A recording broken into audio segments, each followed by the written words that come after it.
All right, recording's already happening.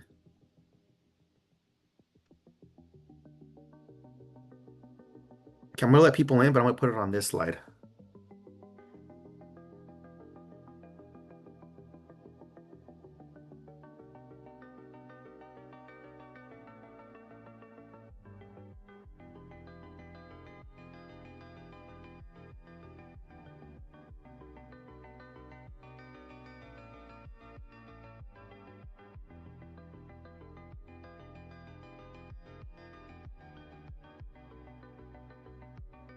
Welcome, everyone. Welcome.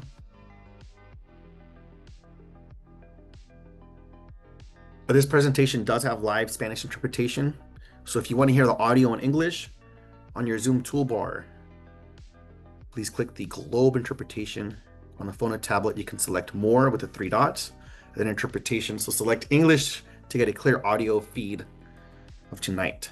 If you'd like it in Spanish, the instructions are there as well, and they should also be in the chat.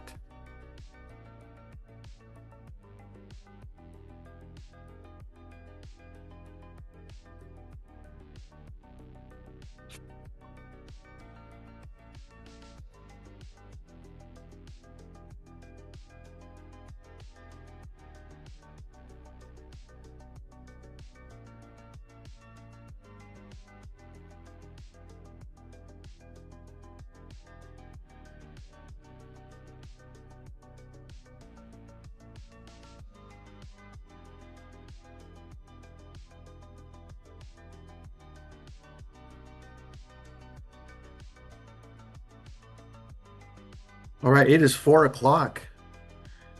Welcome everyone to When Gaming Takes Over. My name is Chris Garcia, and I am excited to have the opportunity of presenting this topic tonight. And you'll hear a little bit more about my background and the reason why I'm excited for it. It's great to see some familiar people here inside of our webinar as well. But I'm going to go ahead and go to the next slide. And I'm going to turn it over to Monica, our SDCOE interpreter, and she's going to give instructions regarding those of you that would like the interpretation for live Spanish. And of course, if you want to keep it in English, you can keep it here as well.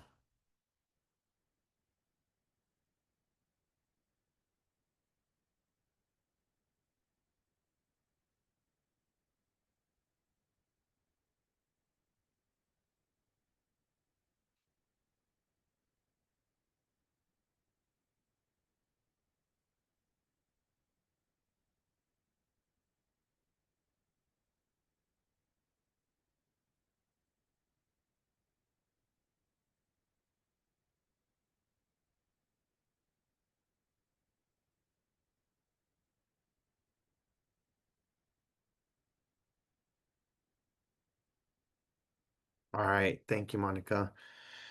Welcome, everyone, on this November 3rd, 2025, when gaming takes over to what's one of our parent series discussions that we'll be having throughout the year. My name is Chris Garcia. I am a coordinator of EdTech here at the San Diego County Office of Education. In the chat, I also have one of my colleagues, Dr. Pam Rabin. She is also a EdTech coordinator, and she will be moderating the chat. And you can see her there on the screen saying hello. So any questions or anything will either be answered by myself. It'll probably be answered a lot more quickly and quicker by my colleague Pam. But other than that, let's go ahead and get started. And before we do, I do want to let you all know, and Dr. Rabin will be putting the link in the chat. But if you haven't registered, you can register, and you probably, those of you that are here, more than likely did register. But we have our upcoming parent series, and that is November 18th. So that's in a couple more weeks. We're going to be talking about technology addiction. And if you're wondering, well, what's the difference between this one and that one, today we're focusing on video games specifically, and even the benefits of video games. But for technology addiction, we're going to cover the entire gamut of technology. And then we have one of our student services counselors that will be joining us as well for that. So you'll hear the perspective of technology and technologists like myself, but you'll also hear some research from our counselors that we have as well that are certified and have those credentials for that. And then December 2nd, right before we all enter into winter break, we have another series that we really want to encourage everyone to participate. And it's called The Dark Side of Tech. And now it's a play on words, so please don't think we're going to dive into the dark web or anything like that. Rather, we're going to be encouraging everyone to take a digital detox and showing some challenges. And it'll be more of a nostalgic parent series. And I take it that many of you here um, were born in the 80s or 90s and know what life was like before the internet. So we'll go take a trip down memory lane and talk about the good old days with Blockbuster and renting out VHS videos and DVDs and now, how can we bring those feels back at times with our kids and our families? So, yes, today's session is going to be recorded and shared. And someone else said yes, or we'll take it back to the 60s as well. Yes, good timing with that. I will say, I do enjoy, I'm a big baseball fan, so I actually enjoy just sitting down and just closing my eyes, listening to baseball games. So, but the link for the parent series to sign up will be posted in the chat as well. And again, today's series is recorded and it will be posted on our YouTube channel, and previous ones as well have all been recorded and they will be posted on our YouTube channel as well. Those of you that might be attending for our EdTech professional development, we do have a partnership happening right now with the University of San Diego's Professional and Continuing Education. Through the University of San Diego, you can earn 1 point to 3 point graduate level extension credits available.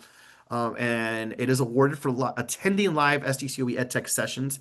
And it does include required reflections, but we would encourage you check with your district first to confirm salary advancement. Every district operates differently, but it's as simple as just registering, attending to one of these sessions, reflecting on these sessions, and then you get credit for that.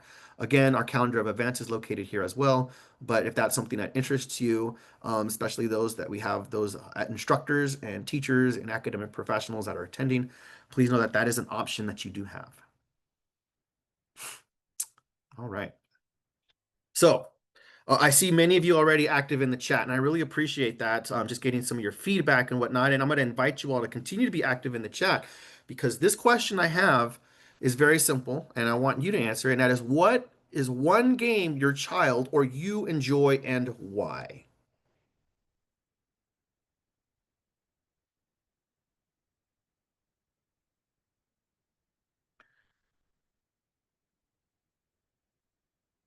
Uno. Somebody put Uno. As I wait for more answers, I'm going to do the question is this: is what's one game your child or you enjoy and why? For me, I'm going to say right now it's Peekaboo because my daughter is 7 months old. So that's the game we play. We play Peekaboo all the time. And she loves it. She loves it. But I'm seeing a lot of great questions on here. Your child enjoys doing Roblox. And again, I take it that you would enjoy playing Roblox as well with them. Mario Kart is another one that is a classic game from Nintendo 64 up until the Nintendo Switch now. Loteria, that's a big one. I love Loteria, especially right now. I don't know about this one. Child Steal Brain Rot. I'm eager to learn about that one. Um, Board games like Sorry, Ticket to Ride. Yes, board games. Come on, it's can never go wrong with a board game. Hide and Seek. That is beautiful. That is awesome. Active also. Very active. Honkai, Star Rail. Great story. Okay, I'm gonna have to look into that, Ryan. Thank you for sharing that. Card games like War and Uno. Again, cannot go wrong with that as well. I love both of those games. Alguien dijo, mis niñas juegan Roblox y yo bloques. Okay, that is cool also as well. Someone put my daughter loves Hollow Knights and Silk. Um, and Silk Song due to the challenge gameplay. Very cool. Clash Royale for my teens. Hey, there you go. I have a lot of high school students I play esports with it. They love that. Someone put Mario Kart, Face Paint, and winning feels good. Yes, it does. Magnetic Squares, Monopoly. That one's interesting. You have to have like kids have to have some perseverance for that. You can play all night and continue to the next day. Sometimes, yes, exactly. I'll enjoy Unos, Shoots and Ladders. Sorry. Someone else put Scratch. Your 8-year-old enjoys coding. That's beautiful. Posting his projects and when they get likes. That's awesome. Hide and Seek. Sorry, Splendor, Monopoly. If it's on Roblox, okay. Someone put Connect 4. As a family, Monopoly, board games. What do you mean? Oh, that's cool. Tag. Come on. Oh my gosh. Tag. What was that? Save zones. Oh my gosh, we have 20 more responses after that. This is beautiful. Roblox, Monopoly, Pokemon Go. That is awesome, especially when it comes to if you go to Balboa Park. That one's cool too. Yes, please.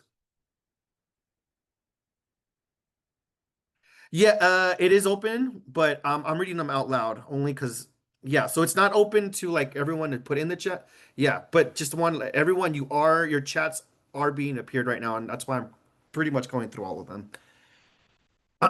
Monopoly, Skyrim, Gears of War on Xbox, Exploding Kittens. Okay, Battleship. Ooh, that's great for coordinate planes. And in Farkle. All right, thank you everyone. And if you have any more games, please continue to put it on here. But this is the reason why I was asking you all to do this. And the importance is this is that Sir Ken Robinson, the late Sir Ken Robinson, he said every child's interests tell a story about their strengths. Games can actually be the first clue to discovering those strengths. So some of you put your kid loves computer coding, your kid loves playing War, your kid loves playing Monopoly, Tag. All these games have different focuses, different purposes. But when we really think about what do our kids enjoy playing, we're actually giving some insight into what their strengths can be. So that leads me to this next part.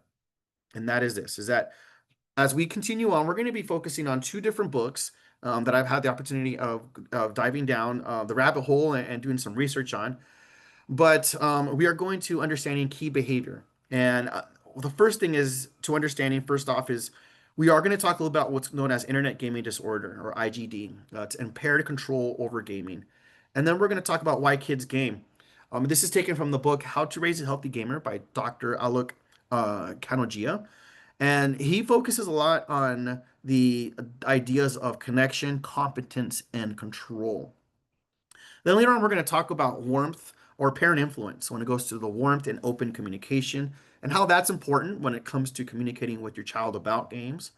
And there are also risk factors, conflict, neglect, or inconsistency. And the key takeaway for all of this, and this is something I really want to be very sensitive and careful how I bring it up, but it's not so much about time, but it's also about function. And what I mean by that, and we'll dive deeper into it, but consider the purpose. What is the purpose of them playing? What is the purpose of the game? What is the outcome? Is it benefiting them? And that's the part where we'll dive a lot deeper into. And then we're going to be talking about flow. And this is something that actually my director talked to me about a while back when we were talking about certain reasons of why do students specifically respond negatively when video games are turned off. And that happens even within, you'll hear more about what I talk about esports. And if you don't know what that is, I'll go over a brief mention of what that is towards the end. But think about it when somebody's in a state of flow and you interrupt somebody, then it's like, wait, what just happened? Like my brain can't comprehend. So we're going to talk about what flow looks like, and that is actually from a book as well by Dr. Mihaly. And I'm not going to pronounce that last name correctly because I've been trying to do that, but we're going to just call her Dr. Mihaly. And she is the author of Flow as well. There are two quotes that I'd like to focus on, and that is first off, when it comes to understanding game behavior, before you take the controller away, understand what they are or they're controlling for.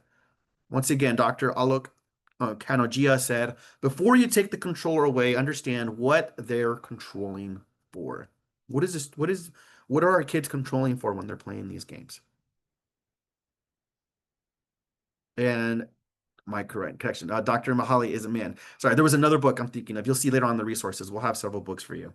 The other one I want to bring up is also with Dr. Mihaly is this one when it says on flow. When kids are gaming, many are entering a zone full of engagement and focus. Our goal isn't to eliminate it, but to help them find that same flow in life beyond the screen. And we'll go over some of those practices and how that looks like.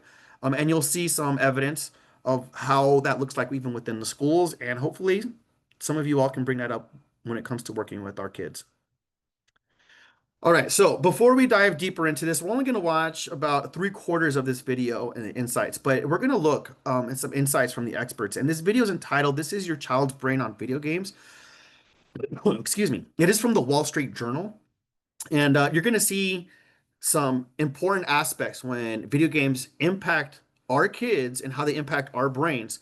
And I'm going to say also myself, I'm not an avid video gamer. I grew up with the evolution of the PlayStation 1, really the Sega Genesis, all the way through PlayStation 1 and moving forward.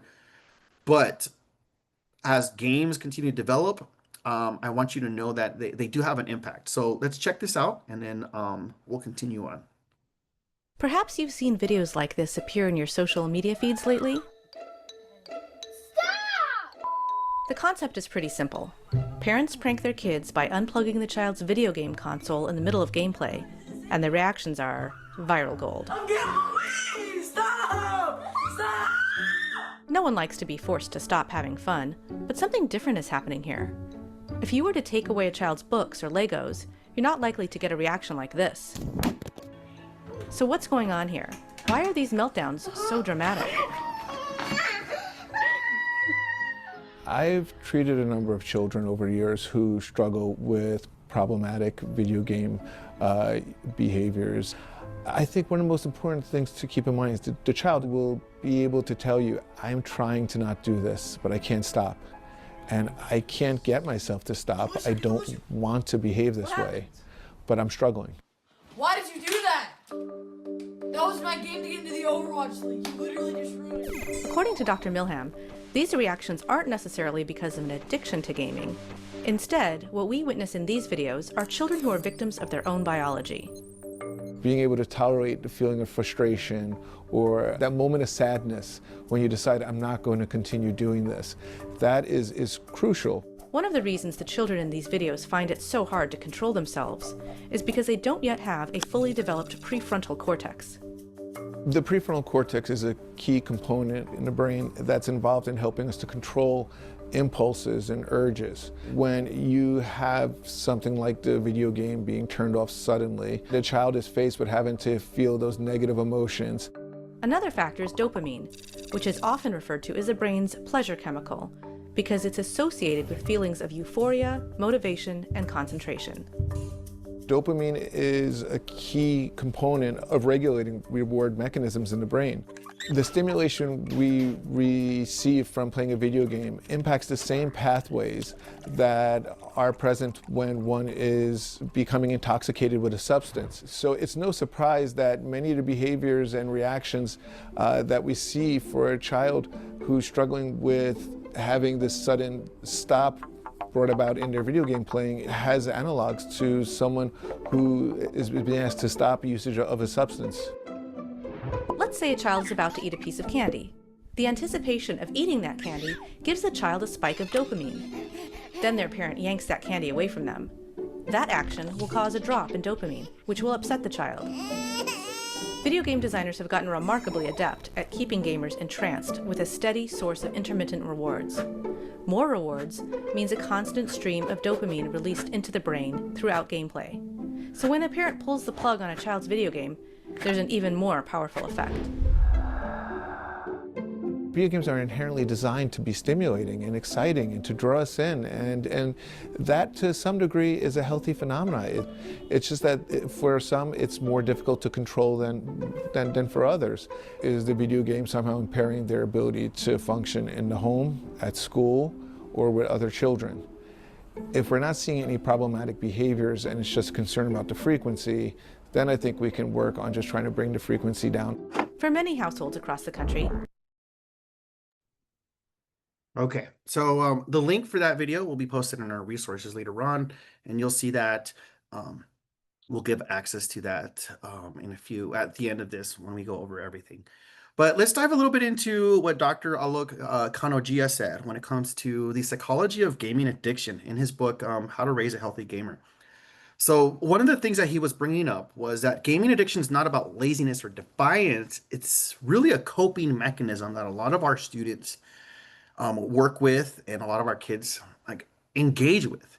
Many times when I was during my time as a school administrator, a lot of the students I would see in the office that would come in that had attendance challenges, that were going to school late or struggling to stay awake in class, there were situations that were happening also in their personal lives that took place where I could see, and we could see how gaming and video gaming, especially at night, was a way of coping with challenges and situations. And it's one of those things where we have to continually think, even as us as kids, what was it that we liked to do a lot as a child that would help us cope? Whether that was a video game, whether that was playing outside, whether that was playing in a specific sport. I've talked to countless amount of athletes as well that say like their parents had them enrolled in every single type of sport because they knew that because if they weren't in sports, then perhaps they would have gotten involved with things that could have been dangerous outside of school. So we all have different ways of coping, but sometimes it's seen and our brains get wired potentially differently when it's video games, especially when it comes to the screen time. But also consider this, kids often turn to games for control, competence, and connection when those needs may not be met somewhere else. And at times, those are those opportunities. Okay, how can we have those same needs met at a different avenue, at a way where maybe we are playing sports, maybe we are involved with after school programming or things outside of school or things as a family, or ways of communicating and putting kids together to communicate. Um, the other thing is healthy gaming provides a sense of mastery, achievement, and identity. So unhealthy gaming replaces rather than supports those needs. So think about it.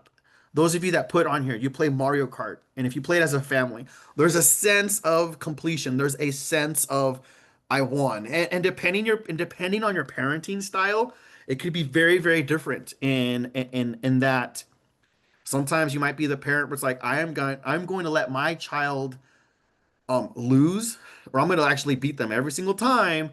And if they're going to beat me, it's going to be a genuine win. Or at times, I may do this at times too, when I play with my little nieces or nephews. And I know I probably may do this with my daughter in the future when she starts playing video games.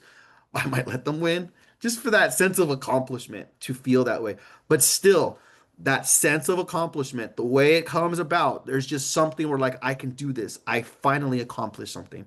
And for a child, that is big. That is huge when they're able to finally accomplish something and they feel that sense of worth. So again, it's finding those needs of how else can I have my child feel that sense of accomplishment. But another thing to consider is this is the science of flow by Dr. Holly. And that is first off, the flow state occurs when people are deeply absorbed, characterized by clear goals, immediate feedback, and balance between challenge and skill. And one of the things is that video games do trigger flow, and that's why it feels so rewarding. Think about a lot of the video games that we see nowadays, especially with our kids, they're often playing with somebody else online. They're communicating, they're connecting, and they're also getting that immediate feedback. One of the games that I actually tried to play a few months ago was League of Legends. And those of you that have played it, and if you have played it, please let me know in the chat that you've played it, because it's one of those games where you're playing with, it's a 5 versus 5 player game. And when you enter the game, if you're not on it, and if you're not doing what the team needs you to do, you will get that feedback immediately. And there's two things that happen. One, you're either fearful, like, I'm never playing that again, which is what happened to me, or you're like, oh, this is what they told me to get better. Let me go in there and feel that sense of accomplishment and let me get better. And that's what that video game is designed to do. It's to be able to take that feedback and become better at something. But again, that's what the state of flow is. And then when balanced, flow builds confidence and focus. And when it's excessive, it can turn into fatigue or avoidance. So it's often those stories, and I was talking earlier to someone about it, but I was actually talking to my doctor earlier about this, and we were talking about sometimes those child prodigies of becoming athletes. And at times, some of the best advice that I remember hearing, and those of you that are here from San Diego, and have been raised here, and if you know a little bit of the sports scene, but Steve Finley, former Padres center fielder from the mid 90s, gave some advice when he was interviewed by the Pod Squad or some sort of a publication back in the late 90s. But somebody asked him like, "Hey, what do I do if I want my child to become an athlete?" And one of the things he says, don't have them focus on one specific sport. Get them involved with everything. Let your kid, if your kid wants to be the best baseball player ever, but have them still play soccer and basketball, track and field, swim. Get them involved with every sport so that they holistically are able to communicate. They holistically get those dopamine senses of accomplishment, but in other avenues, and at the same time, still working out their body in different ways. The same thing happens when we're playing video games and whatnot. You'll see here, I put on a clip here, and it's not a clip we're going to watch, but those of you that have seen the movie Soul, I would encourage you to watch it. One, it's if you like music, if you like jazz, it's remarkable. The voice is of Mr. Gardner. He's a middle school music teacher actually. Is by Jamie Foxx, and then but the pianist is John Batiste, and amazing pianist. He actually played the Star Spangled Banner this last year at the 2025 Super Bowl.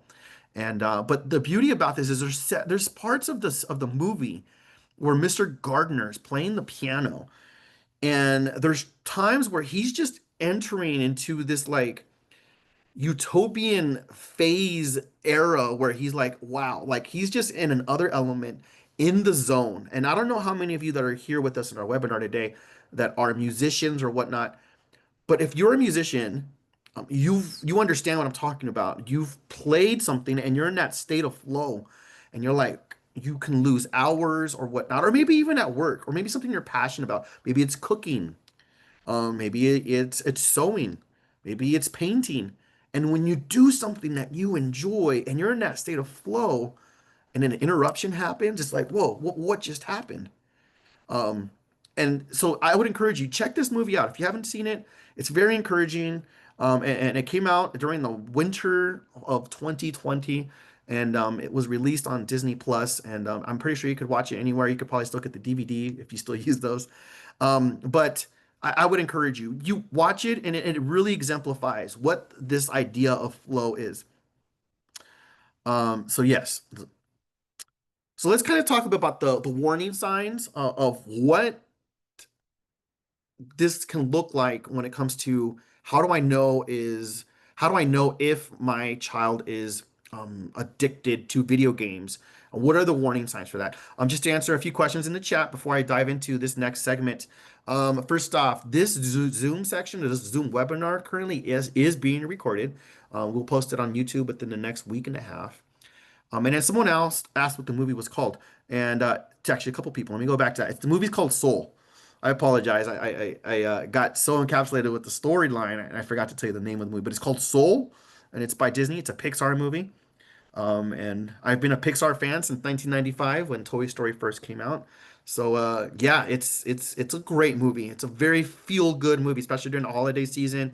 And if you like jazz music, you're gonna love this movie.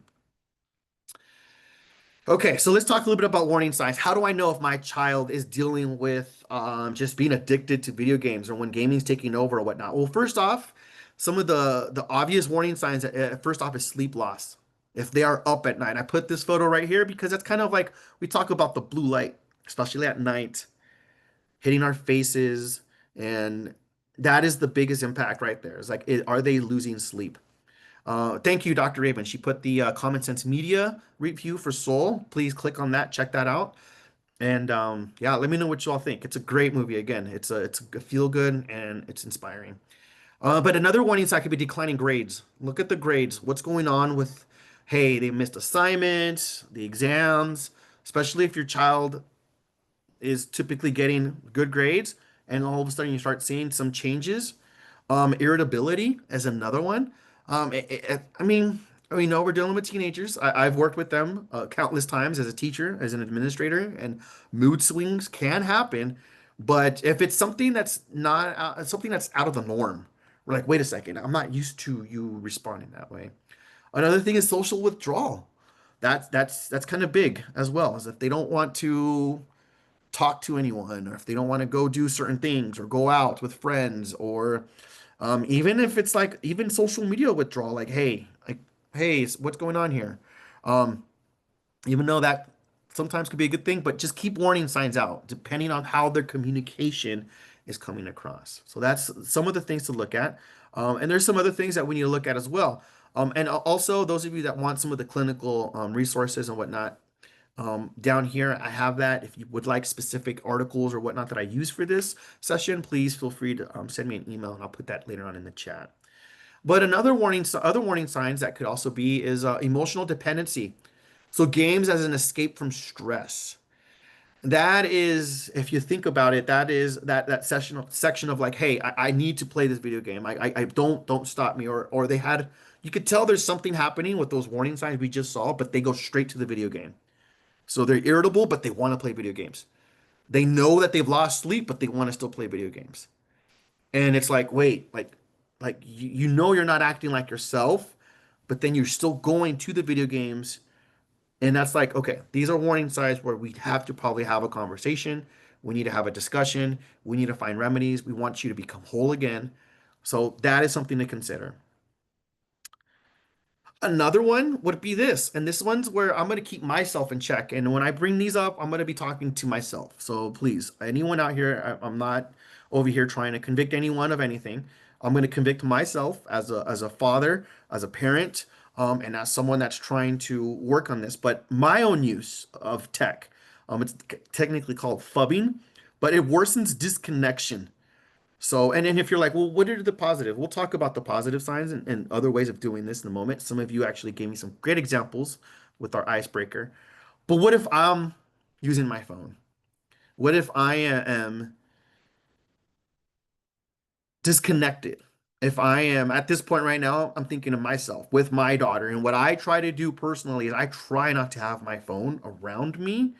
So that way it's nothing where it's like, ooh, what is daddy looking at? I'm trying to feed her, and I'm not trying to keep up with the news or anything else.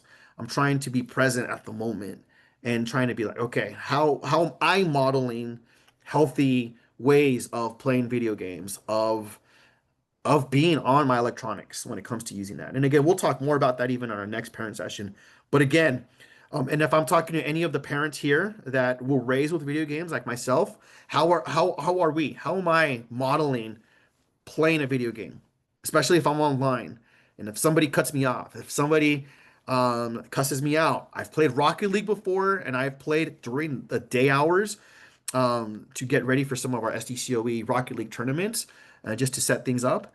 And I kid you not, I felt like I was playing, and somebody on my other side of the team was a little kid that was cussing me out. I'm like, wait, shouldn't you be in school right now? Like, what's going on? And I've had other adults as well when I've played, and they've had choice words for me. And I kid you not, as I'm playing, I'm like, whoa, I kind of get flustered inside. And I'm like, all right, like, how am I going to respond to this? So, again, how do we and how am I going to, as a parent, model this to my child?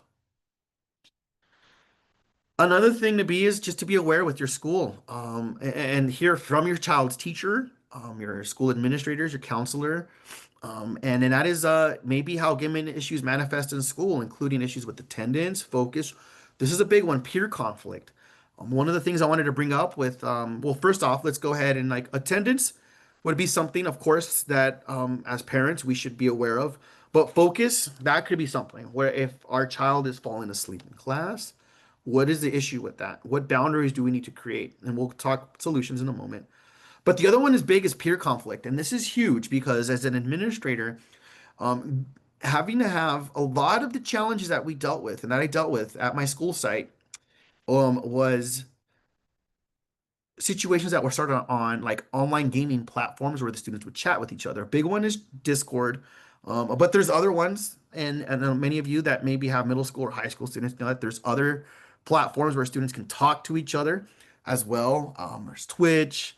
I mean, even within some of the gaming platforms, but Discord was the main one that a lot of challenges were being brought up, and things would happen over the weekend, and they would manifest in school, and they would take place. And typically, a lot of the consequences that the parents said they were going to give their child was no more video games. And those were the discussions that we were having. But if your child has access to an online platform where they're having discussions, just kind of check in. And we'll talk about as a solution in a moment. But be aware of that. Those things are real and they do exist. Okay. Now, I like to finish on a positive note, and we're almost done, but there are some things I want to bring up. Let's talk about some strategies for balance. So some of it can be, and the first one would be just to co-create rules rather than enforce unilaterally. So rather than be like, this is the way it's going to be, like, okay, what are we going to do right now? Like, and talking to some of, I've been getting a lot of advice from more toddler parents and whatnot when it comes to screen time and boundaries. But, and some of those conversations with toddlers has to be rules that have to, like, hey, one more episode of Bluey, it's 7 minutes. And if kids learning how to tell time, they'll either know that it's a long time or a short time, but either way, and be like, all right, one more episode. And when it's done, it's done. But the same thing can be said. And the tricky part is this, and especially I want a lot of you parents to understand this, is if your child's playing online, there's several things that can happen if the game is cut off immediately. Um, One, they're playing with another group, and all of a sudden that could be detrimental to that game situation. So the other group, we don't know how they could respond. So if you cut off a game, let's just take, for example, Marvel Rivals or Rocket League, and you just turn off the console and you tell the kid you're done. That's not the same way of turning off the console like on your Sega Genesis or Nintendo 64 and being like, you're done. Because when that happened, like I knew I was done. My parents like, you are done. In this day and age, there's a lot of things that have come in place. One, you just pretty much yanked them out of their friend circle where they're out there, and it's like you're done and you're out. The other thing is their account could actually get you can get points docked off, or you can get warnings, or your account could be suspended through Nintendo or Epic Games and whatnot.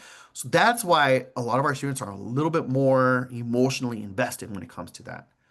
So the solution is to co-create a rule, and somebody actually put it right here, and I love it. You put set up ground rules including no harassing words before then if they don't agree to get in a new team, especially yeah, when it comes to for girls or women, or all kids playing together. But establishing those ground rules, like, hey, you're gonna play one game, and sometimes the games could last up to 10 minutes, sometimes even up to 20. And just consider that. So just know that if that's the game they're playing, there's a lot more consequences now when it comes to just shutting off a game that there were in the past. So be strategic on those rules. Ask your kids, what are the rules of the game? How do I know when you're finished? So have those open communication strategies for them. The other one is this, and this is something that I talked to some of my colleagues about. Dr. Rabin actually brought this up, and I thought this was a genius idea, and this is important. Have a common space to play video games. Have a spot where, like, we're all gonna play video games. If you're gonna play online, it's gonna be here in the living room. It's gonna be a specific section where we all get to watch or we all get to play. Somewhere it's a little bit more public, and that you could see it. Look at the benefits of, like, we're bringing our family together. We're all watching. There's also some accountability there as well. And it makes it where the tensions or the things that are in private that you don't know about, like, well, I didn't know they were doing that. I didn't know my kid was doing that. I didn't know they were talking like that. I didn't know they had access to that. If it's done more in the open, likelihood of that happening less could be a possibility. Again, likelihood and possibility of that happening.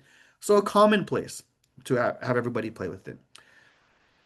This is important, and it's not so much consistent game times, but more consistent meal times and bedtimes to anchor the routines around that. Hey, we're eating dinner, everyone, at this time. So it teaches your child, like, hey, you know what? We're having dinner at 5 or 5:30 or 6 or 7. Let's just say it's 6:30. And the kid signs on and, like, all right, it's 6 o'clock. Okay. I know I have time for one round or 3 out of 5 of Marvel Rivals, and I will be done by 6:25 at the latest. So the kid knows already that I am going to start and finish at a specific time. So that is something to consider. Same time for bedtime. Bedtime can be that, and we'll talk more about this when it comes to the dark side of tech. But that is that, hey, we all need to go to bed earlier. Especially ironically today, we're pretty much gonna feel it more because we all went to work.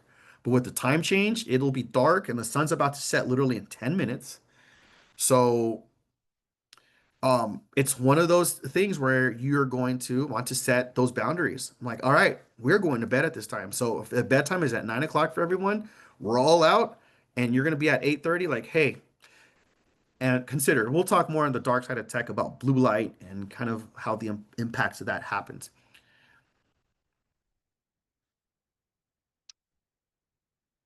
Thank you. Somebody put right here in the chat, just getting a large computer monitor.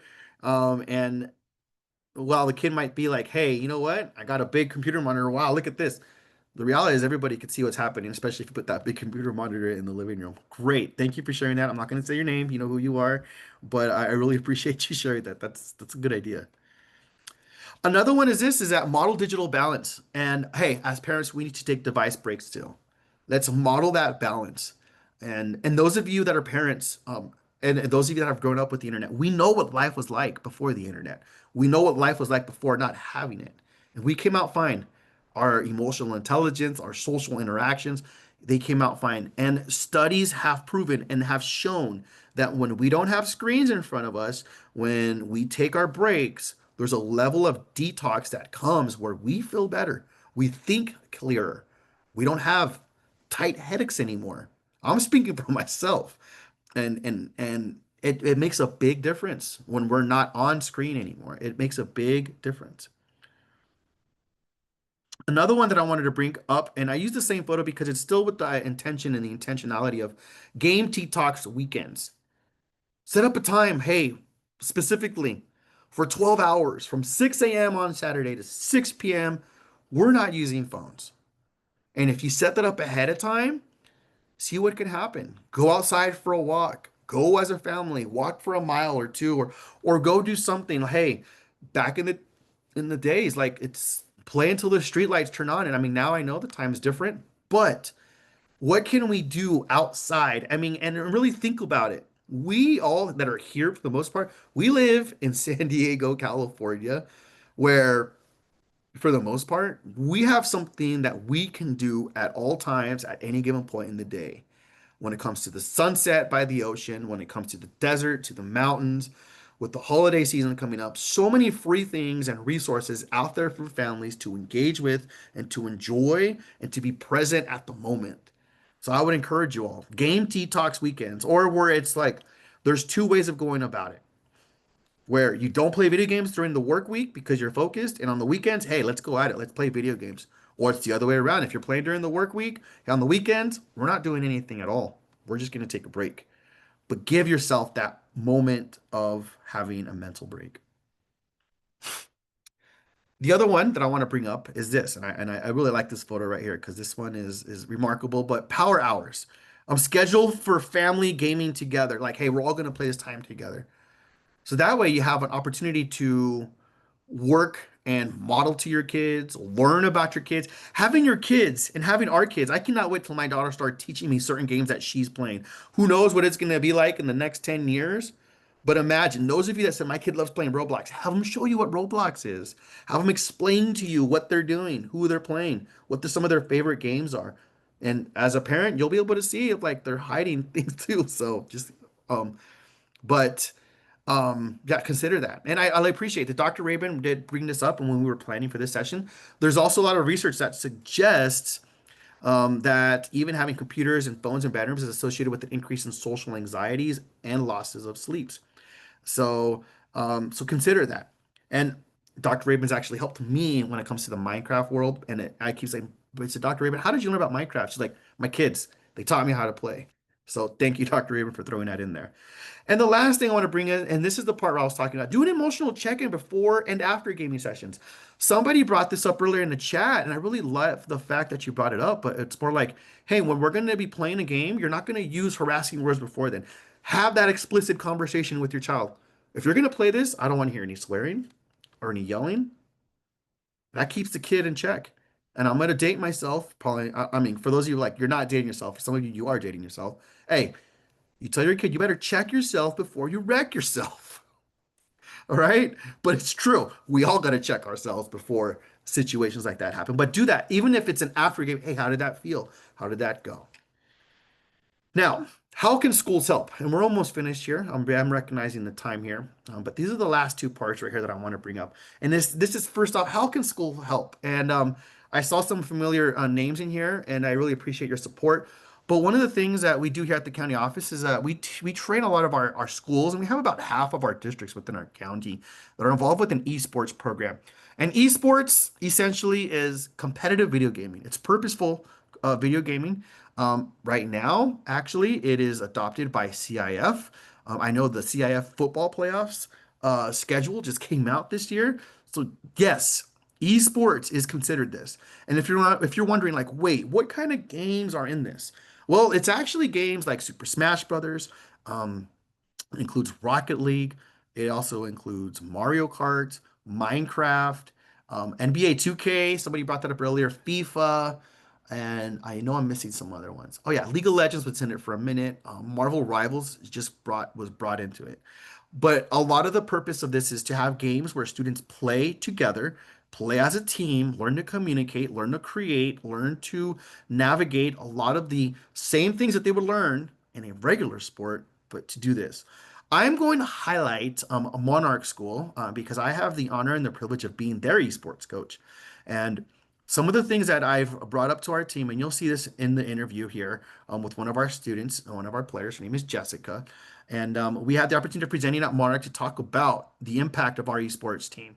But I will tell you right now is that some of the impact that we've had within our esports team is the accountability of having my students keep up their grades, of making sure they're always at school with their attendance. And then the other thing is to make sure that they're exemplar leaders at school, making sure that they're not getting involved with those conflicts that we hear about.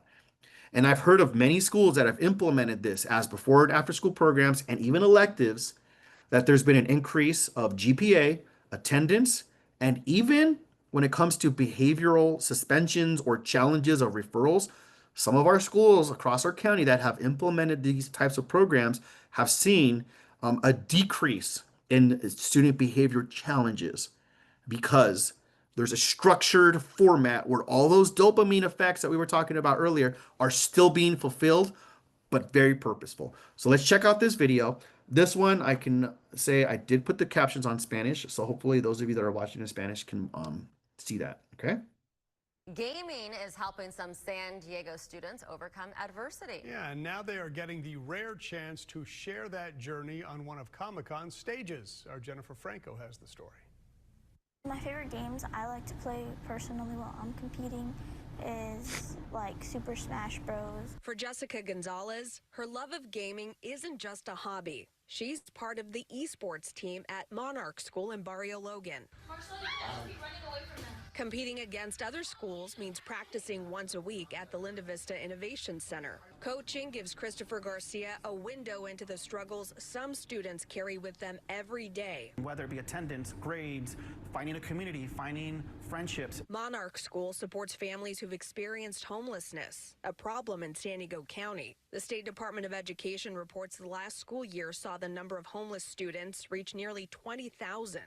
That's more than double all people accounted for in the point-in-time count. Having access to programs like the ones at Monarch are life-changing. Being able to have a community where they can come and feel safe, where they can find mentorship, where they can find guidance, that's what our esports club does. Before joining the team, Jessica remembers feeling isolated. I was already having attendance problems on showing up to school and not really having any motivation or any reason to want to come to school. Over the last year, there's been a shift. It makes me very emotional just to think of how much she's grown. Coach Garcia is proud, to say the least. When I did start showing up more and I did start getting along with everyone, it brought out like better side of myself than what I was previously. Now Jessica and some of her teammates will share their stories at one of Comic-Con's educational panels Friday. Gaming is making the team think about college and careers that can come next,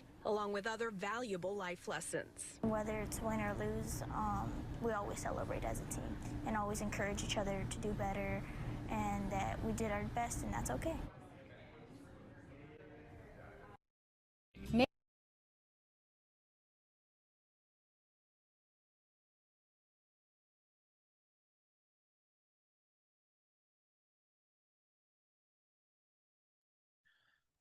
Chris, Great. you're muted. Yeah. Hey everyone. Sorry, I'm trying to fix this right here. So that is one way of getting your schools involved, is to find a purposeful opportunity for that. If that's something that you're interested in, again, I'm gonna put my email at the end of this, or if Dr. Rabin, if you don't mind putting it in the chat as well, just for my contact information. If you have any questions after this entire session or whatnot, again, I'm here to help and serve all of you. But also a way that school can also help is school counselors and wellness staff can help you with teaching self-regulation and digital balance. connect families with behavioral supports, and facilitate peer mentoring and LCL workshops. In addition to that, encouraging communication between home and school. And some of the things I also wanted to encourage you and say is that some of our esport programs that we have, some of the best esport coaches that we have, instructors, are actually school counselors. So consider talking to your school counselor, like, hey, have you heard of esports? But again, it's just those opportunities of harnessing in and focusing what are the things that our kids like and how can we give them those positive dopamine impacts that are going to be positive in their lives. All right. So before we finish off here, here are some resources that I wanted to share with all of you. And that Dr. Rabin put that link here for that as well. But again, these are some of the books and some of the concepts and ideas that I referenced in here was How to Raise a Healthy Gamer by Dr. Alok Kano Gia. And then Power On is Managing Screen Time to Benefit the Whole Family. That's by Ash Brandon. That was the female author I was thinking about. And then Finding Your Element by Sir Ken Robinson. And then Flow, The Psychology of Optimal Experience. These are some great reads if you want to check them out. Get them on audiobook, get them on an Audible. There's YouTube channels also for some of these conversations. So the resources are out there. I just wanted to give you the names and the titles of this. So if you can either read the book, you can YouTube them, you can buy the audiobook. I'm pretty sure there are interviews on podcasts with them as well. But I want to applaud all of you for being a part of this and to just being here to learn more about this. And as a community, it literally does take a village to really impact a child. And speaking of community, we do have our upcoming parent series sessions again, so please get the word out. We are going to be talking about technology addiction and just the impacts of it and ways to kind of wean off of that. And then, and that's going to be Tuesday on November 18th from 4 to 5 p.m. the same time. We also have one of our local school counselors that's going to be sharing some of her insights and supports of how she's worked at here as well. And in addition to that, lastly, we have our December 2nd on a Tuesday from 4 to 5, The Dark Side of Tech, and we'll be going over some digital detox plans that you can, and it's just pretty much a challenge that we're going to encourage all of you to take, and we'll come up with a plan where we can time in and see how that challenge is looking at and whatnot. But the goal is to spend a lot more time and being present with each other and pretty much having a break from our technology devices as well. And I do know some of you that are asking for the feedback. I'm sorry, the sign-in form. I believe Dr. Rabin has access to that. If you don't mind putting that in the chat. And this is a sign-in form for those educators that are looking for extra credit through the continuing education department there at the University of San Diego. All right, everyone. Well, this concludes our night tonight. I really appreciate your time and have a great night. And we will look forward to seeing you at our next event. All right. Take care.